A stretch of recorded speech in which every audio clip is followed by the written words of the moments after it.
Dimanapun saudara berada, katakan bersama saya orang yang paling disayang sama Tuhan. Saya berdoa, dimanapun saudara berada hari ini, saudara baik-baik, sehat-sehat dalam segala sesuatu. Sama seperti jiwa saudara baik-baik saja. Saya percaya, saudara yang hidup di bawah kasih karunia Tuhan, maka saudara akan melihat kebaikan Tuhan demi kebaikan Tuhan dinyatakan dalam hidupmu. Saudara akan melihat kasih karunia Tuhan demi kasih karunia Tuhan dinyatakan dalam hidupmu, terutama dalam situasi seperti yang kita hadapi sekarang ini. Saudara siap diberkati Tuhan?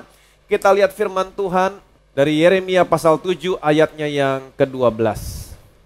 Tetapi baiklah pergi dahulu ke tempatku yang di Silo itu, di mana aku membuat namaku diam dahulu.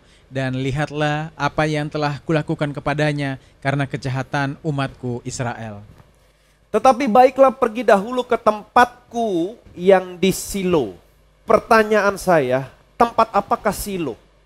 Kalau saudara pelajari dalam kitab Yosua, waktu Yosua memimpin bangsa Israel masuk ke tanah perjanjian, Kanaan, saudara pelajari di sana, waktu Yosua memimpin bangsa ini masuk ke tanah perjanjian, Yosua menjadikan Silo menjadi tempat pertemuan, meeting place.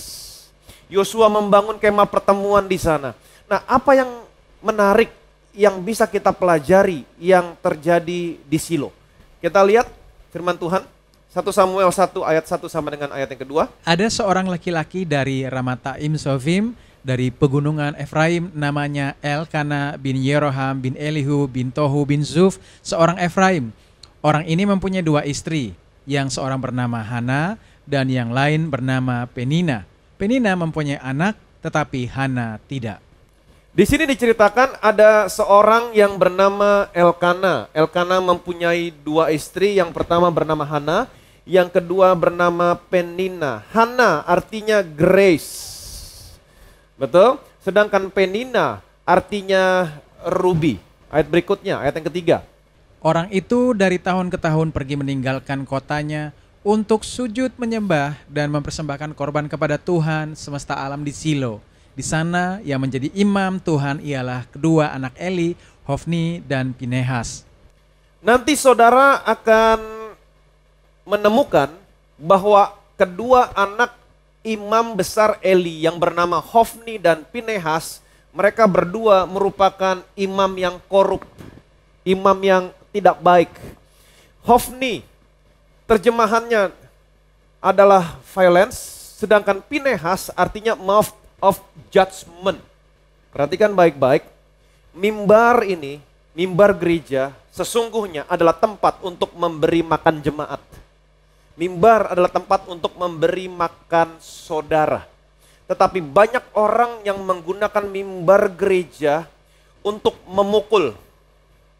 Kekerasan, violence, kekerasan. Dengan apa? Dengan penghukuman, dengan penghakiman. Ayat berikutnya, perhatikan baik-baik. Pada hari Elkana mempersembahkan korban, diberikannya lah kepada Penina istrinya dan kepada semua anaknya yang laki-laki dan perempuan masing-masing sebagian.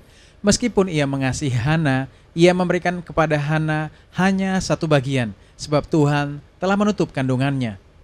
Kalau saudara perhatikan baik-baik, di sini diceritakan Penina sudah mempunyai anak laki-laki dan sudah mempunyai anak perempuan, sedangkan Hana belum memiliki anak. Kenapa? Karena Tuhan menutup kandungannya. Hana mandul. Ingat baik-baik, Hana artinya grace, kasih karunia. Kasih karunia memang kelihatannya tidak langsung menghasilkan, tetapi kasih karunia pasti menghasilkan. Dan waktu kasih karunia menghasilkan, buah yang dihasilkan bukan buah yang biasa-biasa, tapi buah yang luar biasa. Bukan modifikasi di luar, tapi perubahan dari dalam keluar. Amin. Sekali lagi saya ulangi, buah yang dihasilkan bukan buah yang biasa-biasa, tapi buah yang dihasilkan buah yang luar biasa. Bukan modifikasi di luar, tapi perubahan dari dalam keluar. Saya bisa saja berkata kepada saudara, saya tidak mau laki-laki yang memakai anting datang ke gereja ini. Bisa saja saya berkata demikian sama saudara. Bisa saja saya berkata, saya tidak mau orang yang masih merokok datang ke gereja ini. Bisa saya mengatakan demikian. Tetapi itu semua hanya tampak luar. Betul? Itu semua hanya tampak luar.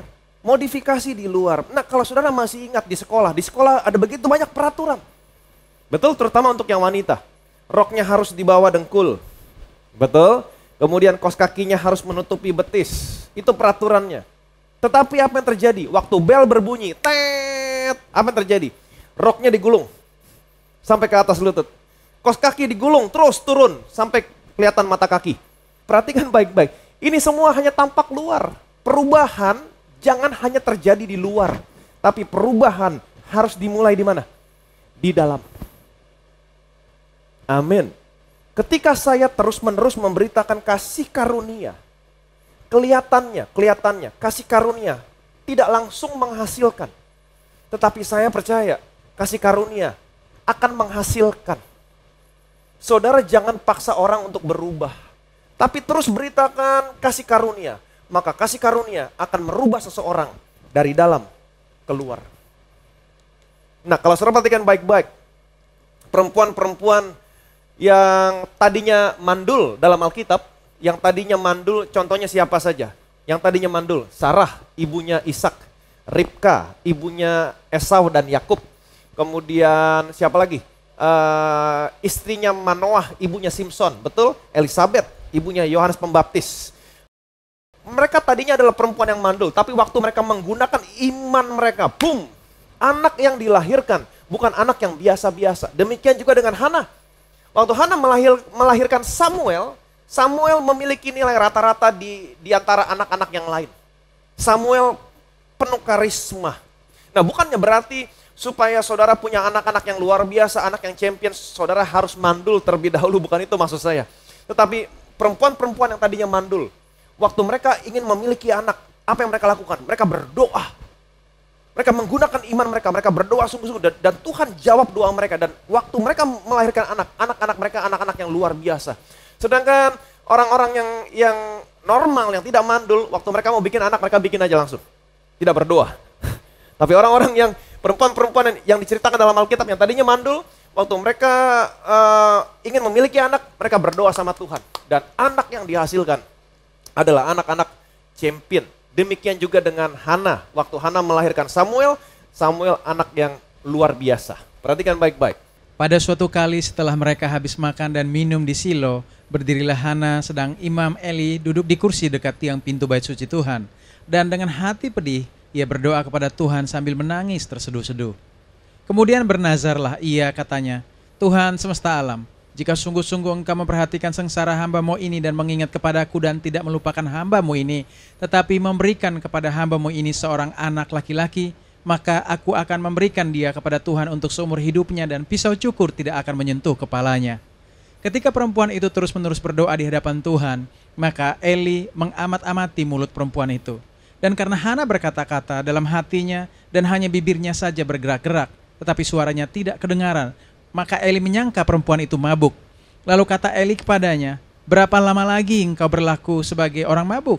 Lepaskanlah dirimu daripada mabukmu. Tetapi Hana menjawab, bukan tuanku, aku seorang perempuan yang sangat bersusah hati. Anggur ataupun minuman yang memabukkan tidak aku minum, melainkan aku mencurahkan isi hatiku di hadapan Tuhan. Janganlah anggap hamba-Mu ini seorang perempuan durzila, sebab karena besarnya cemas dan sakit hati aku berbicara demikian lama. Di sini diceritakan Hana berdoa kepada Tuhan. Betul? Hana berdoa kepada Tuhan dan ini merupakan doa yang dicatat di dalam Alkitab kalimat demi kalimat dan Tuhan menjawab doanya Hana. Alkitab menceritakan waktu Hana berdoa, dia tidak mengeluarkan suara, dia hanya menggerakkan bibirnya. Dan ayat yang ke-15 di sini dikatakan apa? Tetapi Hana menjawab, bukan tuanku, aku seorang perempuan yang sangat bersusah hati, anggur ataupun minuman yang memabukkan tidak aku minum, melainkan aku mencurahkan isi hatiku di hadapan Tuhan. Aku mencurahkan isi hatiku di hadapan Tuhan. Saya mau kasih tahu, ini yang namanya doa. Jadi kalau saudara hari ini sedang sedih, ada beban yang berat, perhatikan baik-baik. Bukan doa dengan kata-kata yang indah, bukan doa dengan kalimat yang keras yang didengar di surga. Tapi saudara cukup mencurahkan isi hatimu. Sekali lagi saya ulangi, saudara cukup mencurahkan isi hatimu. Tuhan mendengar isi hatimu. Yang percaya boleh bilang amin. Amin. Ayat berikutnya, perhatikan baik-baik. Jawab Eli, pergilah dengan selamat, dan Allah Israel akan memberikan kepadamu apa yang engkau minta daripadanya. Sesudah itu berkatalah perempuan itu, biarlah hambamu ini mendapat belas kasihan daripadamu. Lalu keluarlah perempuan itu, ia mau makan dan mukanya tidak muram lagi. Perhatikan baik-baik, di sini Eli memberkati Hana. Eli mengucapkan perkataan berkat kepada Hana. Pergilah dengan selamat dan Allah Israel akan memberikan kepadamu apa yang engkau minta daripadanya. Pertanyaan saya, bagaimana caranya atau bagaimana sikapnya Hana ketika Hana menerima berkat ini? Alkitab mengatakan, lalu keluarlah perempuan itu, ia mau makan dan mukanya tidak muram lagi. Nah, kalau saudara perhatikan baik-baik, setiap kali selesai ibadah offline di gereja atau ibadah online yang hari ini saudara jalani, setiap sebelum ibadah ini selesai, di penghujung ibadah, saya selalu memberkati saudara, mengucapkan perkataan berkat. Selesai saya mengucapkan perkataan berkat. Pertanyaan saya, apakah saudara masih sedih atau saudara bersuka cita? Apakah saudara masih sedih atau saudara bersuka cita? Ketika Imam Eli memberkati Hana, mengucapkan perkataan berkat, pergilah dengan selamat dan Allah Israel akan memberikan kepadamu apa yang kau minta daripadanya. Bagaimana sikapnya Hana menerima berkat ini? Dia keluar, dia mau makan, dan dia tidak muram lagi. Apakah saudara percaya sama perkataan berkat yang saya katakan sama saudara? Apakah saudara percaya bahwa Allah akan memberkatimu dan melindungi kamu? Apakah saudara percaya? Sebagaimana Hana percaya terhadap perkataan berkat yang Imam Eli ucapkan. Dia keluar, dia mau makan dan tidak muram lagi. Apa yang terjadi? Tuhan menjawab doa dia. Sebagaimana hari ini kalau saudara mau percaya perkataan berkat yang saya sampaikan sama saudara, saudara bersuka cita, maka saya percaya hal yang sama terjadi. Semua doamu hari ini didengar di surga. Yang percaya boleh bilang amin. Amin. Ayat berikutnya. Keesokan harinya, bangunlah mereka itu pagi-pagi, lalu sujud menyembah di hadapan Tuhan. Kemudian pulanglah mereka ke rumahnya di Rama. Ketika Elkana bersetubuh dengan Hana istrinya, Tuhan ingat kepadanya. Maka setahun kemudian mengandunglah Hana dan melahirkan seorang anak laki-laki. Ia menamai anak itu Samuel, sebab katanya, aku telah memintanya daripada Tuhan. Amin. Kalau saudara baca terus ayatnya, saudara akan menemukan bahwa Elkana dan Hana akhirnya menyerahkan Samuel sesuai dengan apa yang dinasarkan. Mereka menyerahkan Samuel kepada Tuhan dan Alkitab menceritakan Samuel tinggal di Silo di bawah pengawasan Imam Eli. Nah, sekarang kita akan sama-sama melihat apa yang dilakukan anak-anaknya Imam Eli. Adapun anak-anak lelaki Eli adalah orang-orang dursila. Mereka tidak mengindahkan Tuhan ataupun batas hak para imam terhadap bangsa itu. Setiap kali seorang mempersembahkan korban sembelihan, sementara daging itu dimasak, datanglah bujang imam membawa garpu bergigi 3 di tangannya. Dan dicucukkannya ke dalam bejana atau ke dalam kuali atau ke dalam belanga atau ke dalam periuk. Segala yang ditarik dengan garpu itu ke atas, diambil imam itu untuk dirinya sendiri. Demikianlah mereka memperlakukan semua orang Israel yang datang ke sana, ke Silo. Ayat 12, perhatikan baik-baik. Adapun anak-anak lelaki Eli, Hofni dan Pinehas tadi, adalah orang-orang dursila. Mereka tidak mengindahkan Tuhan. Adapun batas hak para imam terhadap bangsa itu. Setiap kali seseorang mempersembahkan korban sembelihan, bagaimana caranya mereka mempersembahkan korban? Setiap kali bangsa Israel mau mempersembahkan korban, mereka datang membawa binatang. Kemudian binatangnya disembelih, setelah itu binatangnya dikorbankan, dipersembahkan, dibakar di atas mezbah korban bakaran. Setelah dibakar, perhatikan baik-baik, imam boleh mengambil apa yang menjadi bagiannya. Apa bagian imam? Apa bagian imam? Apa bagiannya? Bagian dada. Kenapa dada? Ingat baik-baik, dada merupakan isi hatinya Tuhan. Amin. Dada merupakan isi hatinya Tuhan. Saya mau kasih tahu, ini isi hatinya Tuhan buat saudara. Betapa Tuhan mengasihimu. Jadi bagian imam yang pertama adalah bagian dada. Dada berbicara isi hatinya Tuhan. Isi hatinya Tuhan adalah betapa Tuhan mengasihimu. Bagian yang kedua adalah bagian paha. Ini bagian para imam untuk dimakan, dada dan paha. Dan paha merupakan bagian tubuh yang paling kuat. Ini berbicara tentang kuasa, power. Dan ingat baik-baik, saudara dan saya adalah imam-imamnya Allah.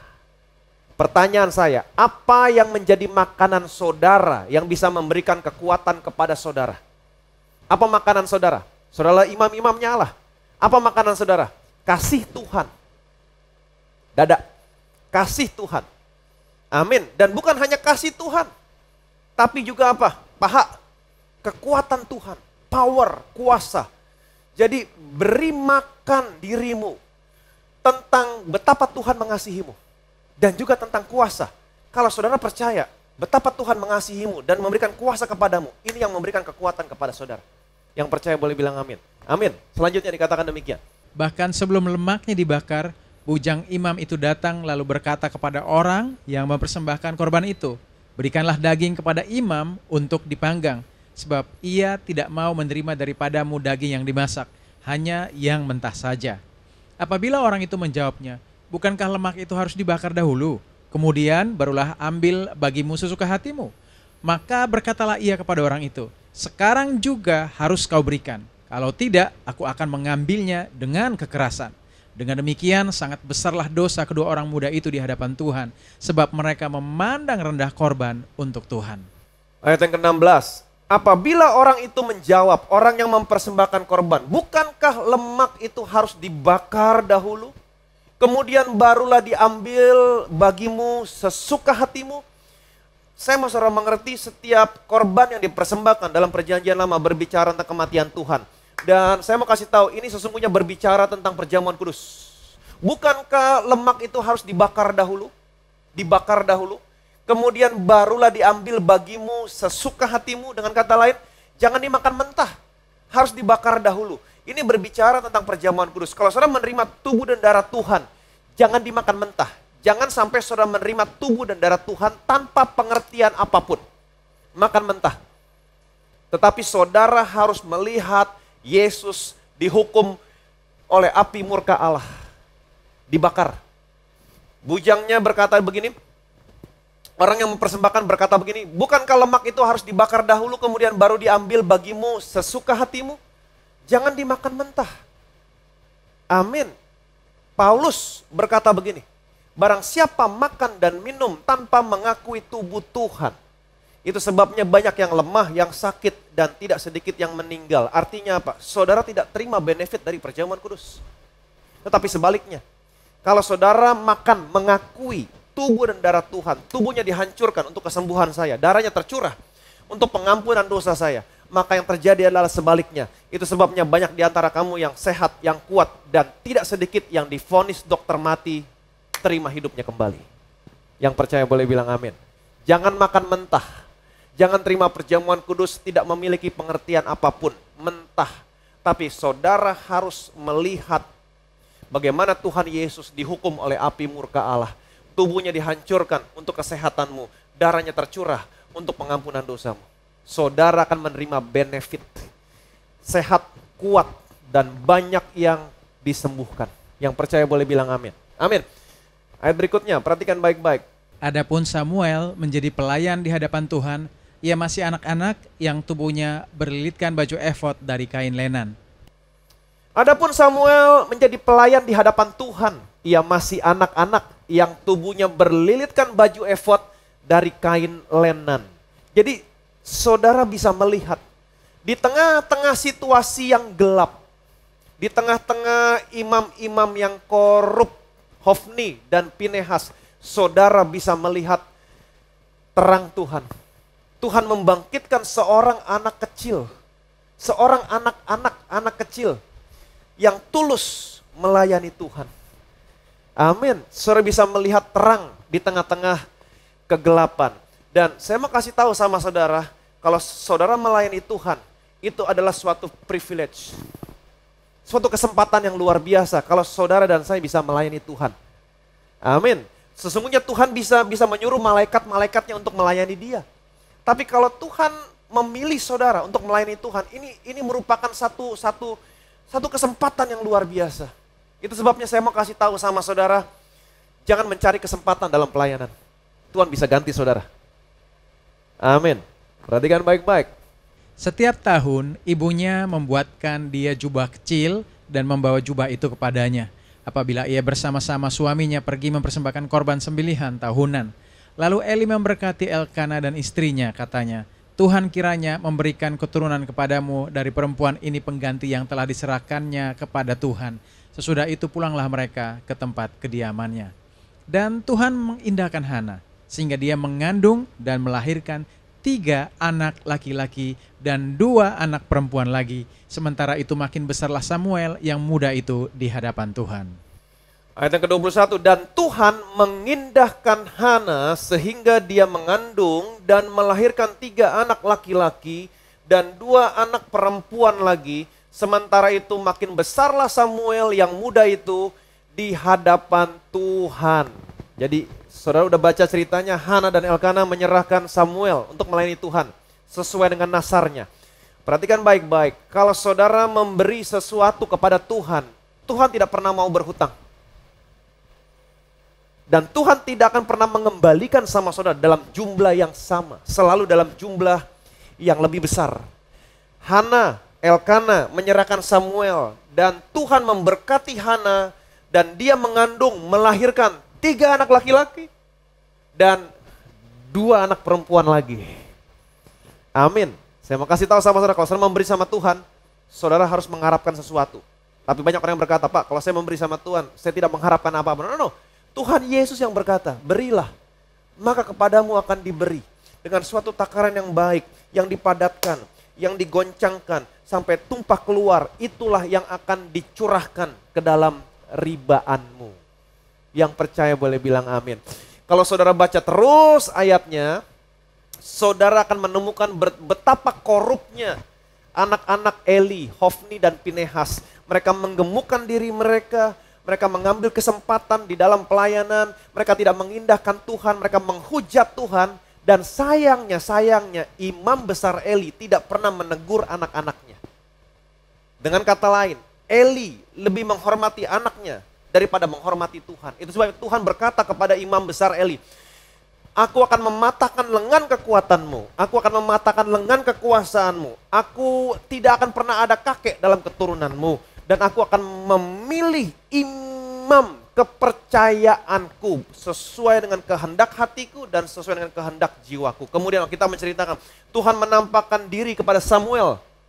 Ketika Samuel sedang tidur di dalam bait Allah, Tuhan berfirman kepada Samuel, Samuel. Dan saat itu Samuel belum pernah mengenal Tuhan. Dia belum pernah berjumpa sama Tuhan. Tetapi Alkitab menceritakan, Samuel bertumbuh besar, betul? Dan Tuhan memberkati Samuel, dan tidak ada firman-Nya yang gugur terhadap Samuel. Dan sejak saat itu Alkitab menceritakan, semua orang Israel dari Dan sampai Barsheba tahu bahwa Tuhan telah memberikan jabatan nabi kepada Samuel. Apa yang saya mau sampaikan sama saudara? Perhatikan baik-baik. Ayat berikutnya. Aku akan memberikan kepadanya kebun anggurnya dari sana dan membuat lembah Akor menjadi pintu pengharapan. Maka dia akan merelakan diri di sana seperti pada masa mudanya, seperti pada waktu dia berangkat keluar dari tanah Mesir. Aku akan memberikan kepadanya kebun anggurnya dari sana dan membuat lembah Akor menjadi pintu pengharapan. Katakan bersama saya, pintu pengharapan. Pintu di sini berbicara tentang jalan keluar. Amin. Kemudian pengharapan di sini berbicara tentang sesuatu yang baik akan terjadi. Saya mau saudara mengerti, pengharapan orang percaya berbeda dengan pengharapan orang dunia. Kalau pengharapan orang dunia tidak ada kepastian. I hope so, maybe, mudah-mudahan, mungkin. Tetapi tidaklah demikian sama pengharapan orang percaya. Pengharapan orang percaya, elpis. Apa itu elpis? Sesuatu yang baik akan terjadi. Confidence, expectation of good. Saudara memiliki keyakinan bahwa sesuatu yang baik akan terjadi di masa mendatang. Jadi Tuhan akan membuka pintu pengharapan. jalan keluar akan sesuatu yang baik akan terjadi. Pertanyaan saya, di mana letak pintu pengharapan? Aku akan memberikan kepadanya kebun anggurnya dari sana dan membuat lembah Akor menjadi pintu pengharapan. Di mana letak pintu pengharapan? Di lembah Akor. Betul? Di lembah Akor. Apa artinya Akor? Akor artinya kesulitan, kesusahan. Jadi ingat baik-baik, ketika saudara mengalami kesulitan, ketika saudara mengalami kesusahan, itulah saatnya Tuhan membukakan bagi saudara pintu pengharapan. Jalan keluar kepada sesuatu yang baik akan terjadi dalam hidupmu. Yang percaya boleh bilang amin. Saya sudah mengajak saudara melihat apa yang terjadi di Silo ketika bangsa Israel ada di dalam situasi yang gelap, di mana mereka dipimpin oleh imam-imam yang korup, Hofni, Pinehas, di mana orang tuanya yang bernama imam besar Eli tidak pernah menegur anak-anaknya. Dan Alkitab menceritakan pada zaman mereka, zaman besar imam Eli, Hofni dan Pinehas, penglihatan jarang. Firman Tuhan juga tidak sering. Mereka dalam kegelapan, tapi di tengah situasi yang gelap, apa yang terjadi? Saudara bisa melihat terang. Tuhan membangkitkan seorang anak muda yang tulus melayani Tuhan. Di tengah-tengah kegelapan, Tuhan terbit sebuah terang.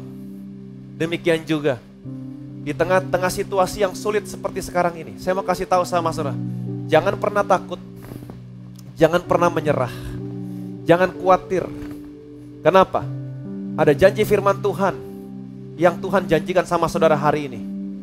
Di lembah Akor, aku akan membukakan bagimu pintu pengharapan. Apa itu Akor? Di mana letak pintu pengharapan saudara? Di lembah Akor. Apa itu Akor? Akor artinya trouble, kesulitan, kesusahan. Ketika orang dunia mengalami kesulitan, orang dunia benar-benar mengalami kesulitan. Tapi tidaklah demikian sama saudara, sama saya, orang percaya. Di tengah situasi yang sulit seperti sekarang ini, saya mau kasih tahu sama saudara, ketika kita ada dalam situasi yang sulit, susah seperti sekarang ini, Tuhan akan memberikan jalan keluar. Sesuatu yang baik akan terjadi dalam hidupmu. Jadi kalau hari ini saudara mengalami kesulitan, saudara mengalami kesusahan, ada tantangan dalam bisnis, dalam pekerjaan, apapun, saya mau kasih tahu, congratulations. Kenapa? Karena dalam kesulitanmu, di situ Tuhan akan buka jalan keluar. Saudara akan menemukan sesuatu yang baik akan terjadi dalam hidupmu, dalam hidup saya. Yang percaya boleh bilang amin. Amin. Katakan bersama saya, sesuatu yang baik akan terjadi dalam hidup saya. Amin. Jadi jangan khawatir, jangan takut sekalipun situasinya seperti sekarang ini. Saudara begitu banyak mendengar hal-hal yang buruk terjadi sama orang lain. Oh perusahaan ini tutup, oh perusahaan ini tutup. Oh dia kena PHK, oh dia gajinya dipotong. No, jangan takut. Orang dunia ketika mengalami masalah, mereka betul-betul mengalami masalah. Tapi tidaklah demikian sama saudara, sama saya, anak-anaknya. Amin, tidaklah demikian. Ketika saudara ada dalam situasi yang sulit, lembah Akor, dunia ini seperti lembah Akor, sedang ada dalam situasi yang sulit. Justru dalam situasi yang sulit seperti sekarang ini, bam, Tuhan akan membukakan pintu pengharapan buat anak-anaknya. Tuhan akan memberikan jalan keluar. Di mana jalan keluar ini, Tuhan akan buka pintu. Tuhan buka pintu-pintu yang baik. Ketika pintu-pintu yang baik terbuka, saudara akan melihat sesuatu yang baik akan terjadi dalam bisnismu, dalam pekerjaanmu, dalam karirmu, dalam kesehatanmu. Diberkatilah saudara. Betapa saudara saya bersyukur punya Tuhan, punya Allah yang seperti Tuhan Yesus. Dia akan membuka semua pintu yang baik. Dalam kesusahan, dalam tantangan, ada pintu-pintu yang baik yang terbuka. Ketika pintu ini terbuka, saudara akan menemukan sesuatu yang baik akan terjadi dalam hidupmu, dalam hidup saya. Saya punya satu kesaksian di mana Tuhan membuka pintu-pintu yang baik di tengah-tengah situasi yang sulit. Kesaksiannya datang dari Jepang. Oh. Injil kasih karunia tidak bisa dibatasi ruang dan waktu. Puji Tuhan. Kesaksian datang dari Ibu Francisca, Sapporo, Jepang. Shalom. Saya mengucap syukur untuk pemberitaan Injil kasih karunia Tuhan yang selalu saya dengarkan melalui Bethesda Church. Saat ini saya tinggal di Sapporo, Jepang. Saya menikah dan telah dikaruniai satu orang anak. Setiap minggu saya selalu mendengar firman Tuhan dari Pastor Ivan dan iman saya dibangkitkan. Puji Tuhan. Saya akan memberikan kesaksian tentang kebaikan dan kasih karunia Tuhan. Setelah bertahun-tahun saya bekerja cukup melelahkan, di mana saya harus selalu standby bekerja sambil berdiri bertahun-tahun. Memasuki tahun 2019, saya mulai berdoa kepada Tuhan. Saya bergumul agar saya mendapatkan pekerjaan yang lebih baik, sehingga dapat keluar dari pekerjaan ini yang melelahkan. Pekerjaannya harus selalu berdiri. Pada Desember 2019, saya menderita sakit.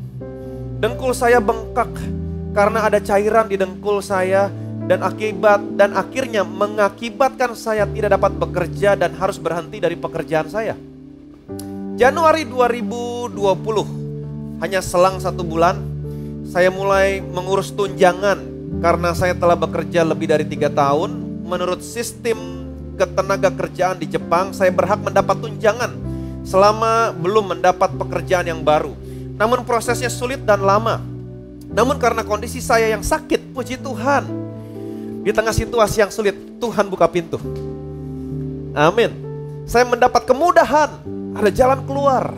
Prosesnya dan akhirnya mendapat tunjangan tersebut dalam waktu kurang dari 2 bulan. Biasanya prosesnya panjang. Awal Maret, sebelum datang pandemik corona, anak saya yang tinggal di Nagoya, salah satu kota turis di Jepang, dipindahkan ke daerah yang terpencil. Begitu pandemik corona terjadi, Nagoya menjadi salah satu pusat penyebaran virus. Sehingga saya percaya Tuhan memproteksi anak saya dari pandemik corona. Di bulan Mei, tepat setelah tunjangan tenaga kerja untuk saya berakhir, pemerintah Jepang memberi bantuan yang cukup besar untuk warganya. Sehingga saya begitu percaya akan supply yang Tuhan berikan bagi saya dan keluarga saya. Puji Tuhan, saya mendapat pekerjaan juga yang baru, yang lebih baik. Wow. Di mana hari Sabtu dan Minggu saya mendapat libur. Dan sekarang saya masih diliburkan, tetapi saya tetap mendapat penghasilan. Suami saya juga mendapat pekerjaan yang lebih baik di salah satu perusahaan besar.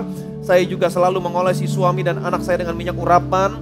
Dan selalu berdoa untuk keselamatan mereka, karena saya percaya satu orang diselamatkan, maka seisi rumah diselamatkan. Saya melihat pemeliharaan Tuhan sempurna buat saya, keluarga saya, dan puji Tuhan, saya juga bisa tetap menabur bagi saudara-saudara saya di Indonesia dan juga bagi gereja Tuhan. Segala kemuliaan, segala hormat, segala pujian hanya bagi Tuhan. Saudara bisa melihat di tengah situasi yang sulit, dia harus kena penyakit, kemudian ada pandemik, tapi di tengah situasi yang sulit, Tuhan bukakan pintu-pintu pengharapan, tunjangannya keluar, anaknya diproteksi, dan apa yang terjadi, dia dapat pekerjaan yang baru.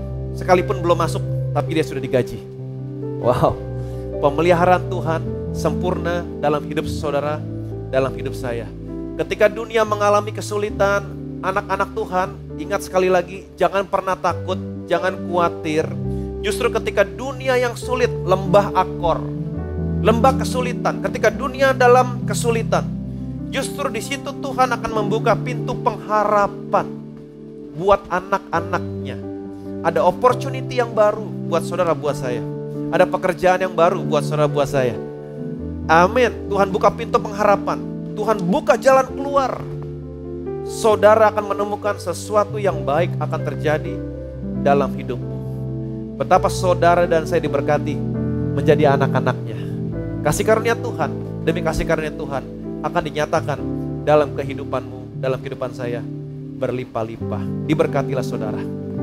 Kami bersyukur Tuhan, kami boleh menjadi anak-anak yang paling Engkau kasihi.